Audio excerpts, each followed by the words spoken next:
Welcome back. Now, it's Wednesday, and that means we get to talk nutrition.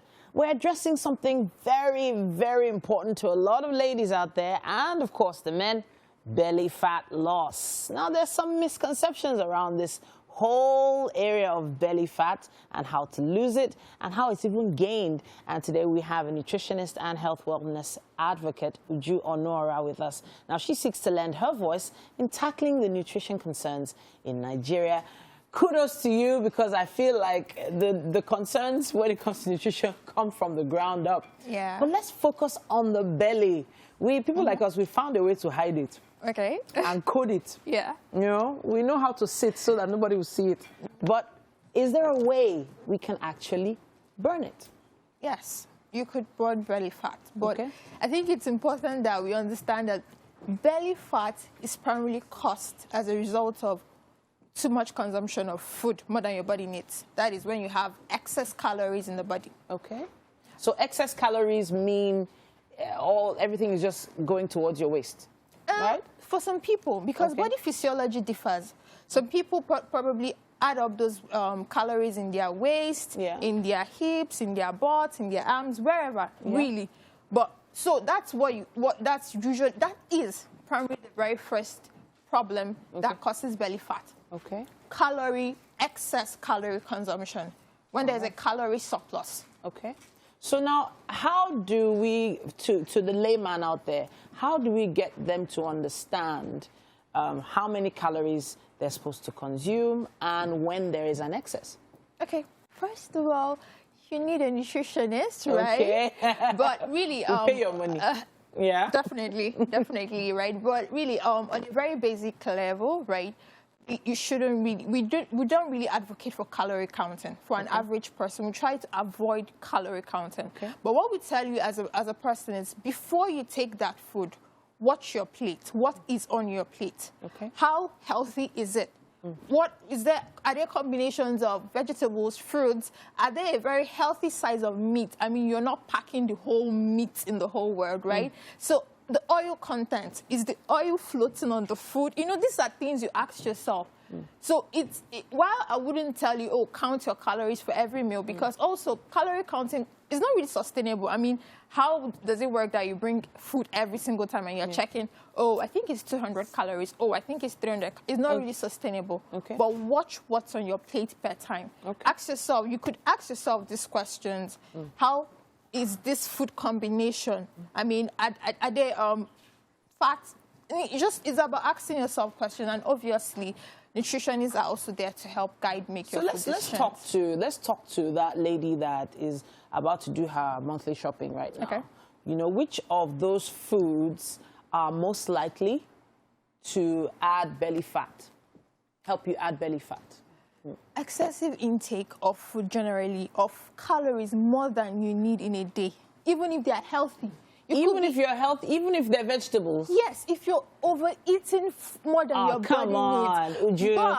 But, there is a but. Okay. But why I would always advocate that you eat more of fruits and vegetables in your plate with then healthy portions of carbs and protein and then your fat. Why we advocate for this is that vegetables and fruits are not, have lower calories than carbs and proteins and fat. So the healthier calories, or rather healthier foods, have lower calories. Well, if you put it that way, it doesn't sound correct. It doesn't really sound correct. The point here is your food portion shouldn't be that big.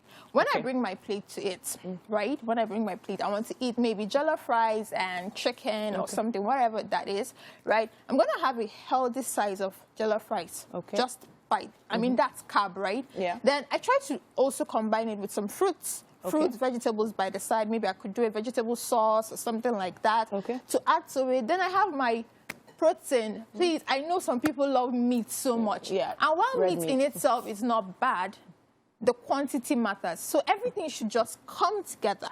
Okay. There should be a balance. A balance. Yes. All right, then. So for those who, so there are a lot of people that call me like a grass eater. You know, in my environment. So there are a lot of people that are pressured into eating these foods, either by their pocket, Okay. or just by the fact that, you know, people around them don't encourage them, Okay. you know. So now you've made this decision to burn the belly fat. What are the first things you should remove from your diet? First things first, reduce intake of processed foods. Processed? Yes, processed. What's a processed food then? When you think about processed food, when we look at it at foods that really undergone a lot of changes from its natural state. Okay. If I'll put it that way, yes. I mean, compare yam, your whole yam, to yam chips. Okay. Yam chips has been processed. Okay, because it's been cut down. Yes, it's changed its natural state. Okay.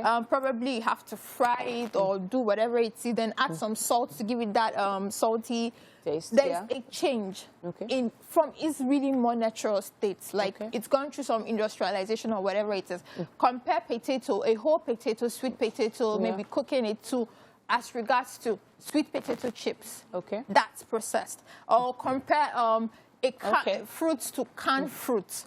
Canned fruits is processed. A lot of things has to be added inside. So you mean like the canned fish, the canned beans? Yes, yes. Canned vegetables, they're all processed. As much as possible, yes, they are processed. And as much as possible, avoid these things, as well as fatty foods. Okay. Fatty foods, like, you know, the general meat pies, the general donuts, these things.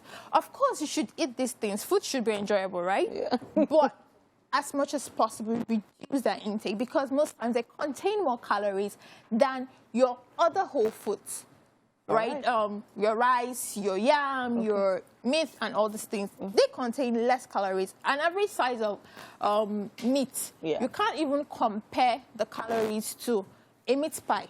Wow. A meat pie, it's probably larger. Probably you could talk about 300 to 400 calories per just a meat pie, depending on the constituent of that meat pie. And some people can't go without taking less than 3.